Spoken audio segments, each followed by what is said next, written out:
반갑습니다. 한셋별입니다. 네, 이제 벌써 10월이죠. 예, 10월. 10월도 이제 중순으로 달려가고 있는 이런 시점. 이제 가을이라고 할 수도 있겠죠. 예, 가을이 오면, 그 다음에 겨울을 준비하는 그런 시기이기도 하겠죠. 예, 오늘은 지난 시간에 제가 보살에 대해서 사찰의 어떤 여러 형태, 사찰의 이모저모의 모습들을 영상으로 담아서 여러분들에게 공유를 해 드렸습니다. 네, 오늘은 제가 행심, 행심에 대해서 설명하기 위해서 다시 한 번 더 이 반야심경에 대해서 강의를 열었습니다. 자, 행심을 잘 보십시오. 행심. 이 행심만 따로 한번 해석을 해볼까요? 심, 마음으로 행한다. 마음으로 행한다. 마음으로 행한다 그러면 이게 어떤 건지 우리 잘 모르잖아요. 그냥 우리가 몸을 움직여서 무언가를 이루어내는 어떤 이 형식적인 모습들이 있기 전에 이미 내가 드러내기, 마음으로만 간직했던, 계획했던 것, 행심, 마음으로 이루고자 했던 것, 그러니까 이것은 이미 형상화되기 이전에 어떤 그런 그 플랜들이겠죠. 이미 형상화되어서 세상 속에 나타나기 전에 그 어떤 마음으로 계획한 것, 마음으로 이미 이루어진 것들을 두루 살피시는 어떤 성인께서 관찰하다 볼 관자, 보다 관은 두루 살핀다, 두루 살펴서 본다. 자제, 이미 세상 속에 드러나 있어서 이미 세상 속에 드러나 있어서 그것들을 이미 본다. 두루 살피신다. 마음으로 계획하고 마음으로 이루어진 것들을 형상화시켜서 표현해둔 어떤 물질적인 것, 물질적인 눈에 보여지는 것들을 두루 살피시는 어떤 절대적 위치에 계시는 어떤 보살은 제가 지난 시간에도 말씀드렸죠. 어떠한 경지에 어떤 의식의 단계가 어떠한 경지에 도달하신 분을 보살이라고도 하고 성인 그리고 각자라고도 제가 말씀을 드렸죠. 하지만 이 보살은 각 종교 단체나 수행 단체 속에서도 해석을 조금 더 다양하고 구체적으로 하는 곳도 물론 있어요.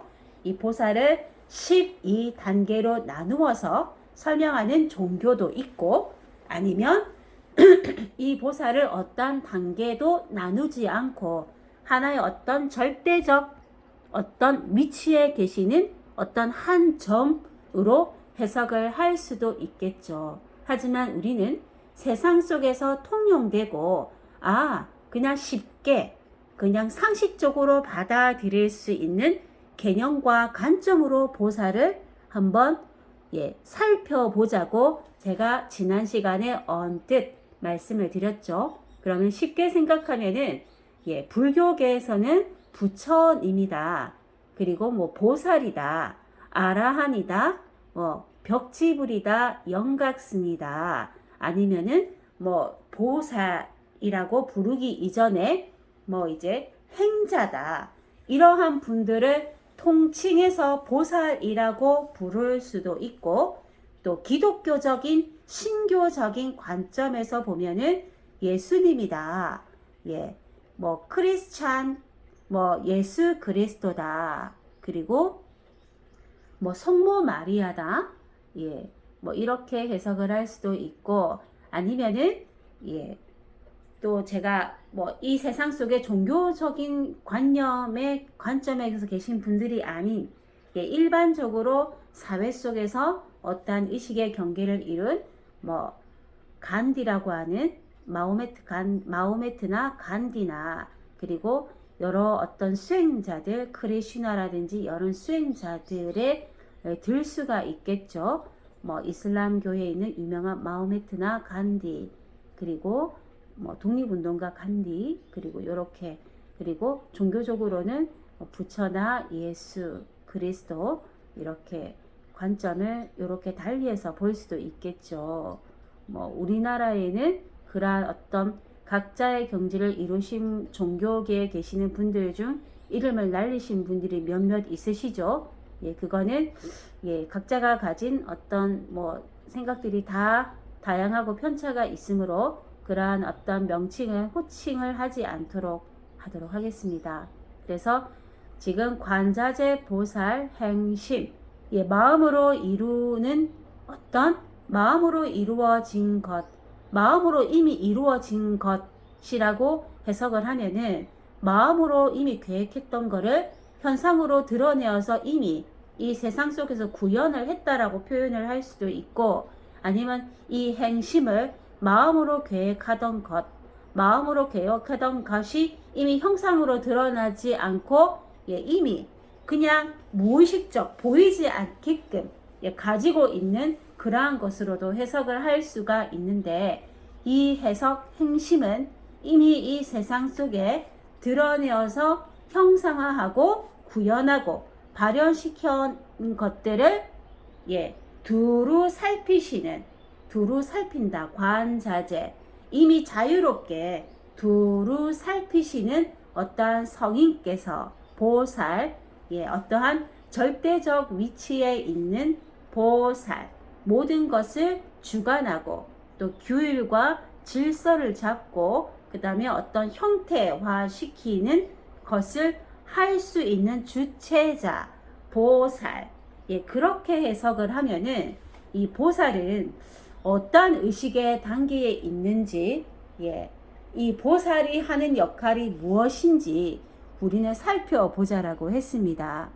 보살 마음으로 이미 이루어진 것들 마음으로 행하던 것들을 이미 이 현상 물질적 세상 속에 이미 드러내어서 형상화시키고 발현하고 구현시킨 것들을 자유롭게 아주 두루 섬세하게 살피시는 어떠한 주체자 보살 어떠한 성인께서 반야 이 반야는 관자재 보살의 반야라기보다는 마음으로 행한 것들을 어떤 것을 기준으로 해서 두루 형상화시키고 구현하고 발현을 했느냐 지혜라는 거죠.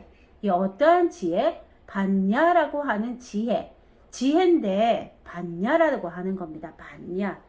이 반야는 뭐 어떤 상식적인 어떤 그러한 지식 이런 개념을 초월해서 우리의 보이지 않는 영성적인 것 그리고 어떤 영적인 세계 그리고 이 어떤 명상을 통해서 얻은 어떤 절대적인 어떤 신적인 지혜라고 보시면 되겠죠. 일반적인 세상 속에 나와 있는 그러한 상식적인 지식이 아니라 깊은 명상과 그 다음에 수행 그리고 어떤 영적인 어떤 교류와 어떤 그 영적인 교우와의 관계에서 발현되어지고 깨치고 빛을 보고 깨달음의 어떤 지혜 마음으로 이루어진 것들은 대부분이 어떤 깨달음을 통해서 그러니까 이 깨달음을 통해서 얻어진 어떤 지혜로서 이 지혜를 가지고 이 마음으로 이미 계획했던 것을 이 세상 속에 물질화시키고 형상화시키고 구체적으로 구현시킨 것들을 두루 살피시는 어떠한 절대적인 어떤 위치에 계시는 성인께서 이렇게 해석을 하면 보살 누구